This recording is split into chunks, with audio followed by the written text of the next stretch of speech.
Hello, good day everyone. So welcome to our Principles of Transportation Engineering. So this will be our last topic for this course. Okay, so let us try to define what is traffic is all about. So traffic is considered very difficult due to several factors that cause its irregularities and unpredictability. So these factors could be attributed to the several events which could happen on the road is your stalled vehicles, parking maneuvers, lane changing or swerving, accidents, and etc. So, the misconception dito is that pag sinabi nating traffic, that is the amount of vehicles present in the roads, no? But actually, what is traffic is tayo, no? Tayo mga tao is considered as traffic. So, pag sinabi nating us or any person or vehicles or goods that is along the roadway. Tapos pag sinabi naman nating sobrang daming sasakyan na nasa daan. O ang tawag dyan is traffic congested or traffic congestion. So, ibig sabihin, no, pag sinabi natin traffic, ibig sabihin tayo yun. No? So, yun yung mga misconception or yung mga nakasanayan natin na terms, no, pag sinabing traffic, meaning to say, marami na agad yung vehicle sa road, no? So, but as civil engineers, we need to know about the technical terms and the technical definitions kung ano talaga yung tama, no? So, traffic congestion, yun yung minimean na kapag ang traffic is marami. Okay, so pag pinag-uusapan natin yung traffic, we have different types of flow sa road natin. You have your uninterrupted flow and you have your interrupted flow. Pag sinabi natin uninterrupted flow, meaning to say that your flow occurring at the long sections of the road where vehicles are not required to stop by any cause or external to the traffic stream. So, dito, ano bang example sa uninterrupted flow? Siguro yung sa EDSA, no? Kasi straight lang yung daanan natin doon. Wala tayong mga road traffic lights, mga ganyan. But pag sinabi naman natin interrupted flow, that is the vice versa definition for your uninterrupted flow, which states that your flow occurring at intersections or driveways where vehicles are required to stop by any cause outside the traffic stream. So, the perfect example for this type of flow is yung mga traffic lights natin, yung stop, go, and prepare, no? Yung ganon. So, we have major traffic variables. First is that you have your flow rate or volume. Now, it is the flow rate where the number of vehicles passing during a specific period of time. No? Kung gaano kadami yung dumadaan doon on a specific road at a specific time. So, pag sinabi naman nating speed, no? Speed is defined as the rate of the motion in distance per unit time. Alam naman natin yung speed, no? That is meters per second or that is distance over time. So, pag sinabi nating speed, that is being classified into two. First is that you have your time mean speed and you have your space mean speed.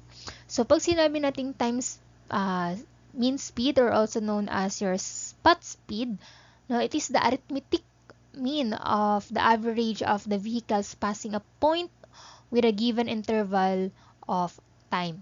Okay, so ibig sabihin, the speed of each vehicle passing at a certain point, no? So, kukunin na natin yung time mean speed niyan by using your arithmetic mean. So, take note, pag time mean speed yung pinag-uusapan natin dito, ina-account natin yung arithmetic mean. No? So, ibig sabihin, sa pagkuha ng speed ng isang sasakyan sa isang roadway, meron tayong point lang or yung average ng lahat na dumadaan ng vehicles with a certain speed at the specific point. So, pag sinabi naman nating time mean speed, it is used to describe the rate of movement of a traffic stream within a given section of a road. So, pag sinabi nating space means speed, no, pinag-uusapan natin dito is yung segment of a roadway. So, kung ang time mean speed is about a specific point of a roadway. Ang time mean speed naman is talking about the segment of the roadway. So you can solve for the space mean speed using our harmonic mean. Okay? So ganito na lang para maintindihan natin. So for example, no, meron tayong sasakyan dito at it moves horizontally going to the right. Sabihin natin, at this point, nandito na yung ating vehicle. Sabihin natin, this is your point A. So at point A, kukunin natin yung speed, no, ng vehicle nito at this point, at point A. So this is considered as your speed 1. O another vehicle passes to past A naman, o another vehicle or another speed for vehicle number 2.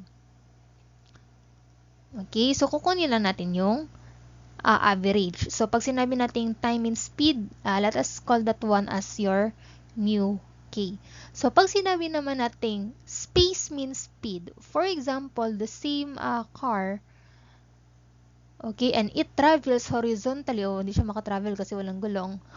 It travels horizontally going to the right, okay? Paano na yung tsura ng car natin? So sabihin natin this is your point A and your point B. Segment tayo. So pag sinabi nating segment, no, minomonitor natin yung speed ng sasakyan as well as yung length ng kanyang pinanggalingan. So saan yung length na pinanggalingan niya? That is from point A to point B. Ibig sabihin, kukunin natin yung kanyang velocity or kukunin natin yung speed niya on the length or on the distance it travels. Nuggets yun, yung pinagkaiba. Okay, so to better understand the time mean speed and the space mean speed, let us try this example. Sabi niya, two sets of students are collecting traffic data at the two sections, point A and point B of a highway 200 meters apart. Sasabihin natin, nandito yung point A, nandito yung point B. And they are 200 meters apart. So the observation shows that 4 vehicles passes that section at the intervals of 8.18, 9.09, 10.23, and 11.68 seconds. Question. Determine the time mean speed in kph, no, or kilometer per hour, and compute for the time mean speed at kilometer per hour. So sulat natin ano yung mga given. So sabi dito, T sub 1 is 8.18 seconds. T sub 2 is 9.09 seconds. T sub 3 is 10.23 seconds. And T sub 4 is 11.68 seconds. Simulan natin by getting your time mean speed in kph. So that is your mu k. And again, your time mean speed can be solved using the average mean or the arithmetic mean natin. So ano ba yung ating formula to get your speed? That is, your velocity is equals to distance over time.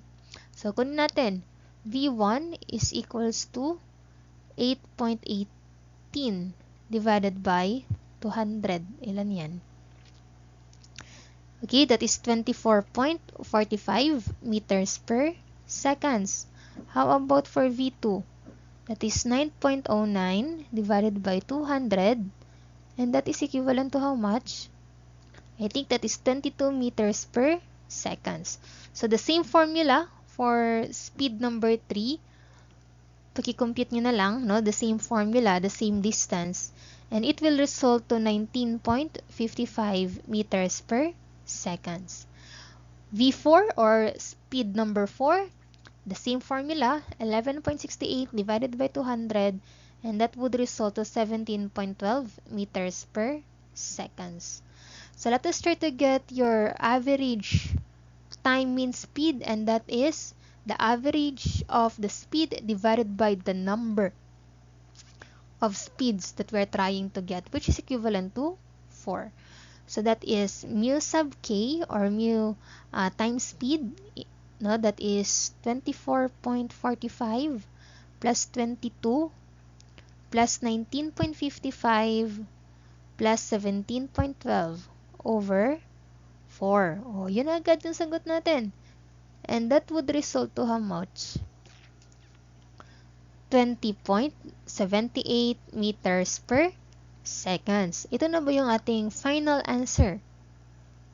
The answer is no. It's because the problem is strict. Binigyan niya tayo ng specific unit for our final answer. Therefore, we need to convert the meters to kilometers and seconds to hour. So, we know that 1 kilometer is equivalent to 1,000 meters. And 1 hour is equivalent to 3,600 seconds. So, meters here will be cancelled and seconds here will be cancelled. Therefore, ilan na yung value nito? I think that is equivalent to 74.808 kilometers per hour. And this is our answer. Very easy lang. Okay, so let us try naman for our question letter B. For letter B, what is asked is for the space mean speed. And again, it can be solved using our harmonic mean, where yung average, ay kukunin natin yung average speed. Okay, I hope you're getting the concept. Okay, ano nga yun kanina? V1 is 24.45 meters per seconds. V2 is 22 meters per seconds. V3 is 19.55 meters per seconds. And V sub 4 is 17.12 meters per seconds. Okay. So, to better understand the space mean, which is, again, the harmonic mean, so, ang gagawin lang natin dito is, kukunin lang natin yung reciprocal, no, ng values ng speeds natin, and then we will try to get the average of it, and then ibabalik natin siya sa kanyang inverse function. But actually, we can use the formula, no, that is your mu s, no, this is our variable for our space mean speed, and that is n over summation of 1 over v. Parehas lang naman yan, no. So, subukan nating manumanuhin, no, yung pag-solve natin sa ating space mean speed. So, first is that you have your 1v1 plus 1v2 plus 1 over v3 plus 1 over v4. Which is, nireciprocate natin yung values ng speed natin, and we will take the average of this. Okay? And again, where your n is equals to 4. O, substitute na lang natin. Okay? And then, pakilagay sa calculator ninyo. And I guess the result would be equal to 0.04898. Okay? So, that is the reciprocal value. So, after getting the reciprocal value over the average number of the speeds, kukunin naman natin ngayon yung inverse function nito. Meaning to say, ano yung inverse function yan? What is the inverse function of your 0.04898? That is 1 over 0.04898. And that is equivalent to 22.42 meters per seconds. But actually, no, you can use this formula lang naman. It will give you the same answer. So again, your space mean speed is equivalent to 22.42 meters per seconds. And again, no, the problem is strict that our unit should be equivalent to kilometer per hour. Therefore, convert natin that one, no? Multiply lang natin ng 6,600 seconds, so that seconds will be cancelled. And divide natin ng 1,000, so that meters will be cancelled. Okay, upon calculating, our space mean speed is equivalent to, kindly check if the answer is equivalent to 73.50 kilometer per hour.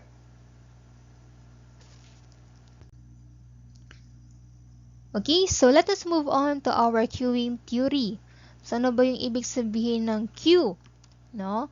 So, queue is the vehicles or individuals lining up waiting for a service.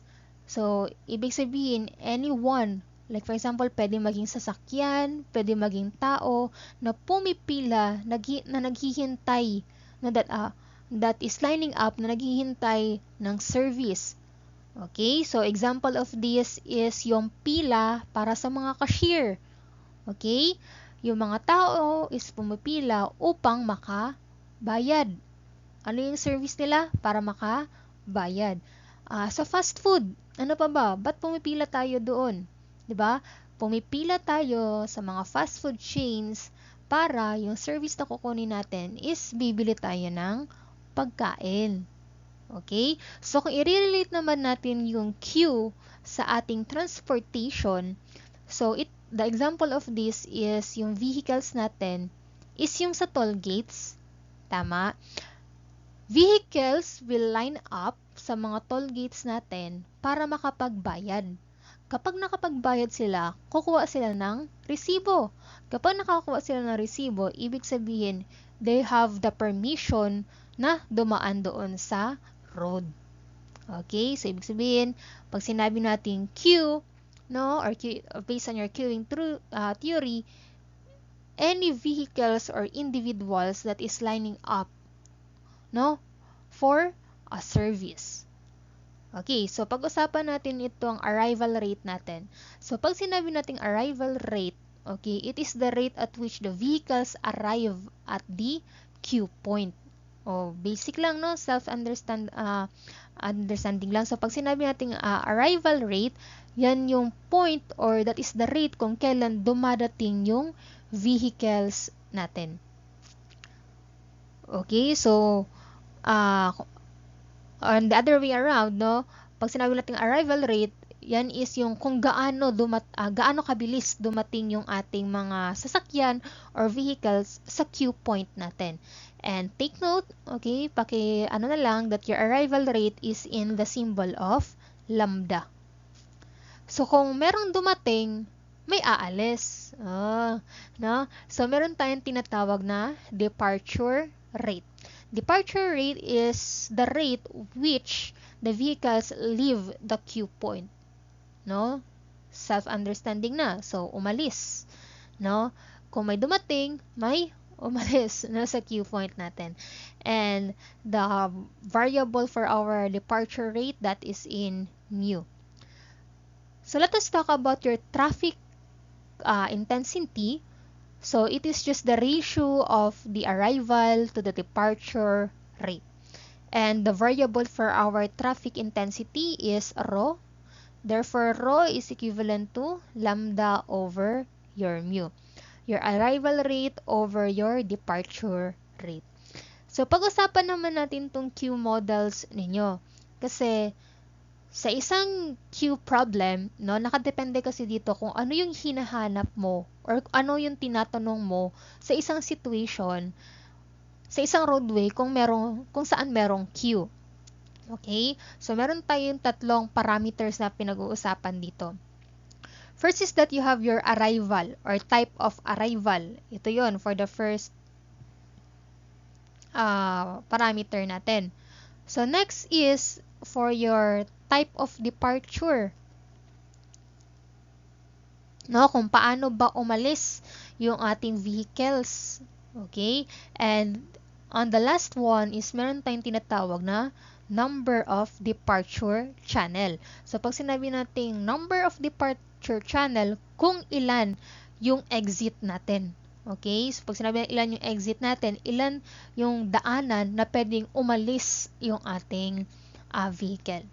So, we have two types of queue models na pinag-uusapan natin dito. First is that you have your deterministic constant arrivals. Okay? Which is time intervals ang pinag-uusapan. Next is you have your Markovian or your uneven intervals. So, pag sinabi nating deterministic, no, equal time yung ating interval. Pag sinabi natin equal time yung interval natin, sabihin natin arrival. Okay? Sa arrival, sabihin natin na may dumadating, no, na may dumadating na 60 vehicles per hour. Okay, 60 vehicles per hour. So, dapat niyan, ano ba? Equal time yung interval ng pagdating ng bawat sasakyan.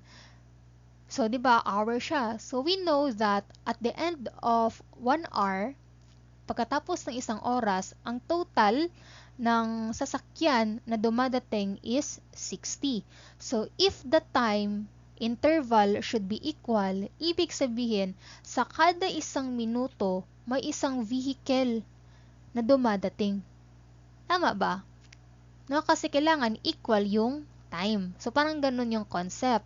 No, or di kaya naman, in every 2 minutes, may dalawa na dumadating. No, parang ganun. But, pag sinabi nating Markovian, no, you will have your uneven intervals. So, sige, sabihin pa rin natin that yung arrival rate natin is 60 per hour pa rin siya.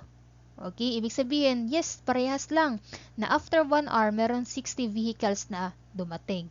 But, no, yung oras is hindi magkapareha. I mean, yung interval ng pagdating nila is hindi magkapareha. Sabihin natin, 1 minute.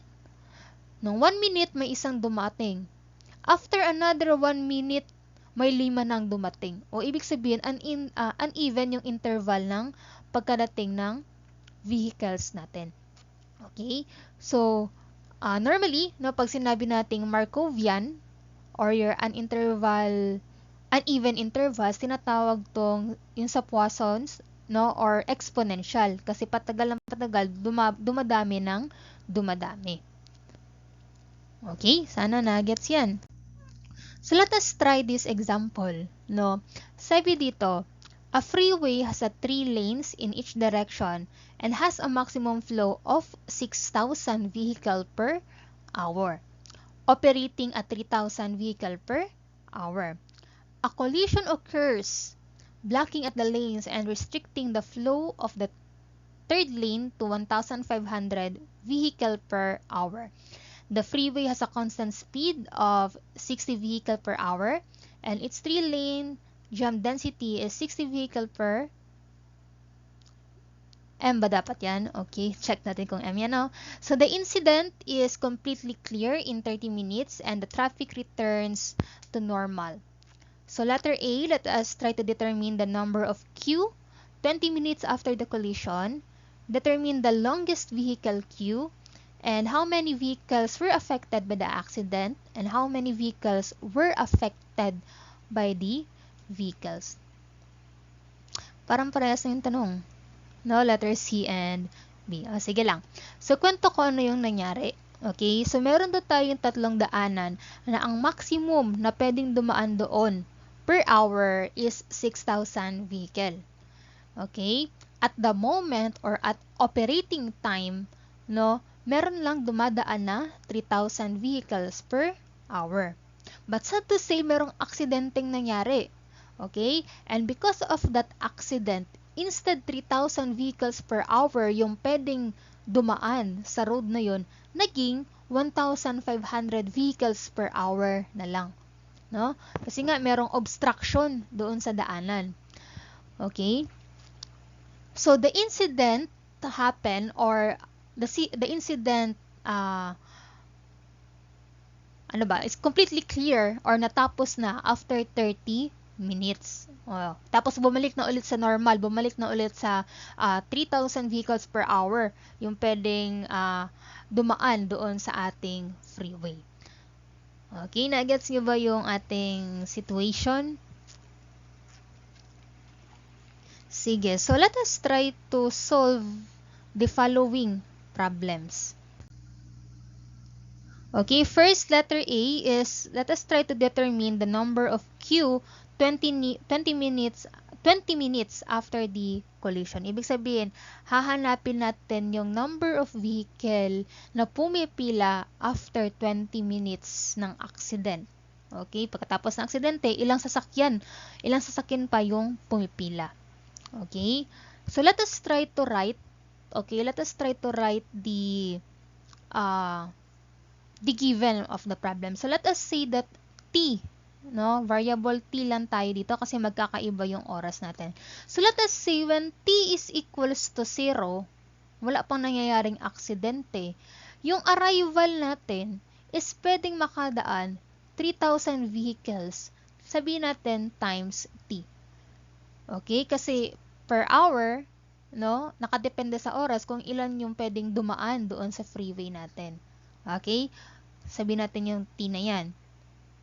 So, the maximum capacity, no, na pwedeng mag-depart doon sa ating tawag na ito, sa ating freeway is 6,000 t ulit.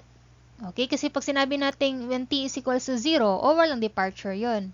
Okay? With respect to time tayo lagi. Sasabihin naman natin yung ating departure na meron na tayong collision, no? That is 1,500 t. Tama ba? No? 6,000 yung kanyang maximum. O sabihin natin this is the maximum flow but operating, no, or yung dumadaan lang is 3,000, and when there is collision, yung dumadaan na lang or yung pwedeng makaalis or makadepart doon sa ating road is 1,500. Okay? And sabi doon, after 30 minutes, no, the incident is completely clear at bumalik na siya sa normal. So, ibig sabihin, from 6,000 T, no, which is nag-congest na yun, nagkaroon tayo ng queue, ilan na lang yun, i-restore na natin kung ilang vehicles yung pwedeng lumagpas sa ating freeway. And that is your arrival or your new 6,000, o hindi na to T. Okay, hindi na to T. Kasi nga, magsisimula tayo ulit sa 30. Like for example, no, bali ganito yan. 30 is equivalent to 0. So, pag sinabi nating 31, that is considered as 1 minute. Kasi nga, bumalik yung operation natin, no, when the incident is completely clear after 30 minutes. So, sana naintindihan yan. Okay? So, letter A tayo. Letter A is, hinahanap is, ilan yung Q natin after 20 minutes of the collision. So, sabihin natin, the formula of your Q, that is your arrival minus your departure. Okay? So, you have your arrival at 20 minutes. So, that is 3,000. Arrival natin yan, di ba?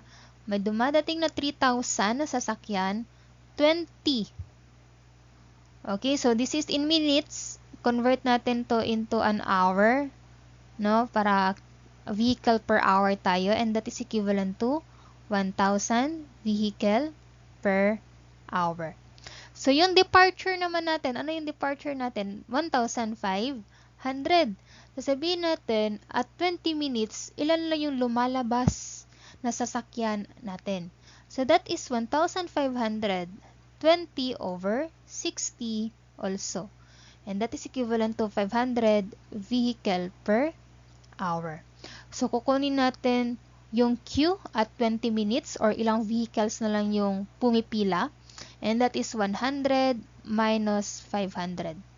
Therefore, yung pimipila natin or yung naghihintay natin na vehicles sa ating road is 500 vehicles. Okay? So, actually, mas madali natin itong maiintindihan, no, kapag ginraph natin to. O, tingnan nyo to. Igagraph natin. Okay? Where your x-axis, sabihin natin, ito yung time natin. This is 0. And your y-axis is the number of Q natin. Okay? When it is 0, no, when time is 0 and Q is 0, meron tayong arrival na 3,000. Tama ba? So, ibig sabihin, itong line na ito is tatawagin nating arrival. Okay? Next is, because of the collision or dahil sa aksidente, instead na meron tayong 3,000, no, na vehicles na pwedeng dumaan at an hour, no, ang pwede na lang is 1,500. Okay? So, ibig sabihin, mas mababa to, no? From this datum. So, this is 1,500 T. Okay? So, kung ibababa natin to, no, nangyari lang naman yung 1,500 T na yan during this duration. Okay? So, kailan ba nahinto yung 1,500 T na yan? That is after 30 minutes. Okay? And sabi dito, after the collision, or after it is being completely clear, after 30 minutes, bumalik na yung operation natin. So, the maximum na pwedeng ulit dumaan doon is 6,000. So, connect natin to dito. Ibig sabihin, after this point, no? After this point, after ng point na ito, lahat ng sasakyan na dadaan 30 minutes after that is balik na sa operation, which is the 6,000 is the maximum and can operate 3,000 vehicles per hour. So, basically, this is 6,000. So, that is T minus 30. Bakit nga T minus 30? Kasi sabihin natin if your time is 31 minus 30, so that is after 1 minute. Okay, na-gets na yung bakit ganyan. So, letter B. Ang tinatanong naman letter B is, what is the Qmax or what is the maximum Q of our vehicles? Check natin ang tanong. Okay, so determine the longest vehicle Q. O, pag sinabi natin longest, that is the maximum Q or so pinakamataas, no, na pila ng ating mga sasakyan. Where, kung titingnan natin dito sa diagram natin, if this is the arrival and the, tawag natin dito, and the departure, no, kung makikita ninyo sa loob, saan ba dito yung pinakamalaki or pinakamahaba na distance nilang dalawa? Di ba kung nasaan yung nasa gitna? Ito yun. Ano? Kung ito yung point kung saan pinakamahaba yung distance nilang dalawa. Therefore, saan section yan or anong oras yan? That is when the time is 30 minutes. So, ibig sabihin, the number of our arrival, 30 minutes, is 3,030 over 60. Again, i-convert natin siya to hour. And that is 30 divided by, that is equivalent to 1,500 vehicles. Okay? Ano naman yung departure natin? So, at 30 minutes, no, at 30 minutes, that is equivalent to 1,530 over 60. And that is 750 vehicles.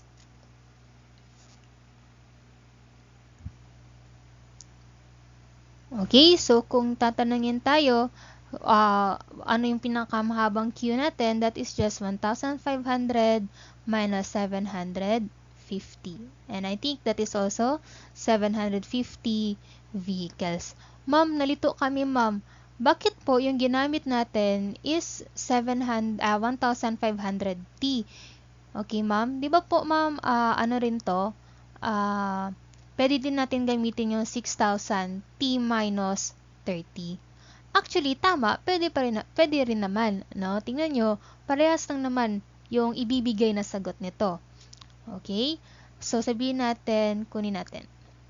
No, departure at 30 minutes. So, start tayo dito. That is 1,500, 1,530 over 60 plus 6,000. At this point, ilan ba yung time na kinoconsider natin? Ito, at 30 minutes, ilan ba yung time na kinoconsider natin dito?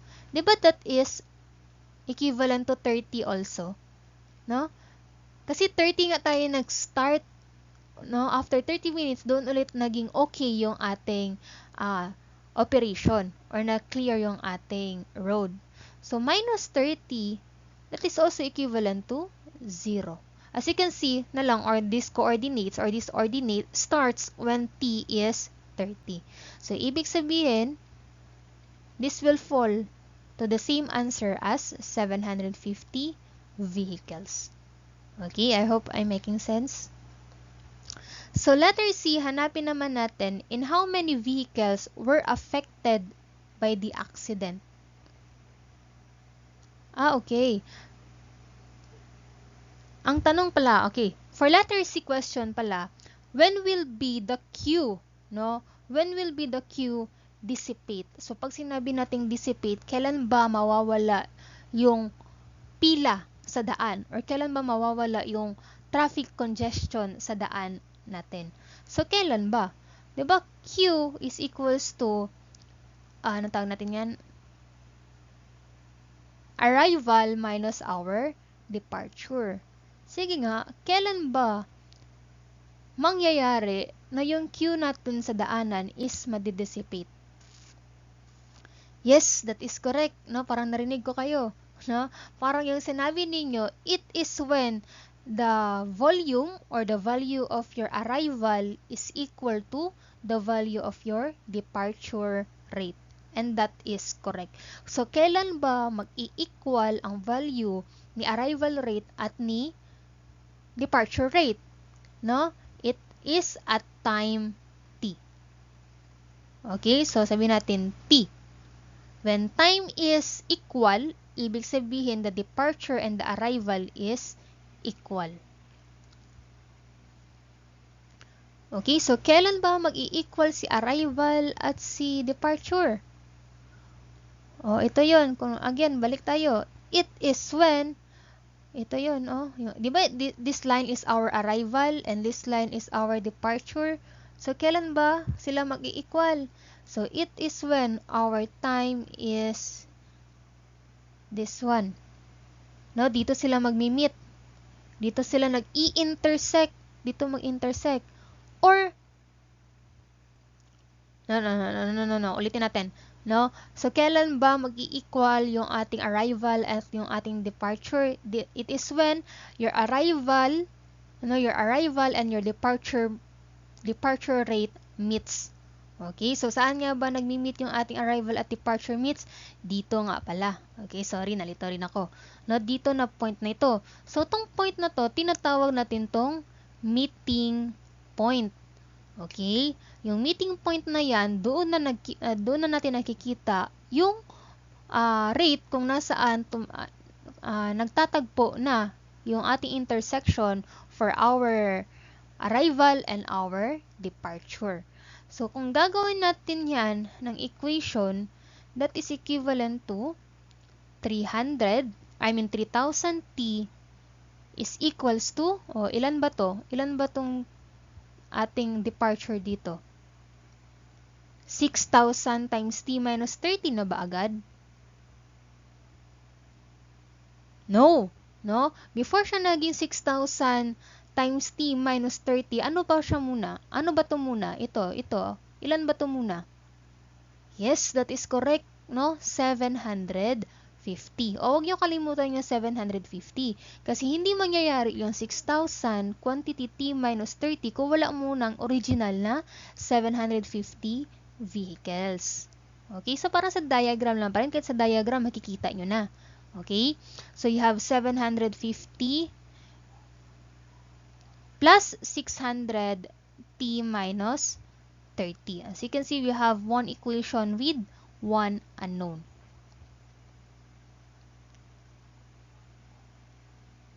Okay, so siguro convert lang natin to minutes, no? So, divide natin to ng 60, divide natin to ng 60. Therefore, no, upon calculating, t is equivalent to 45 minutes.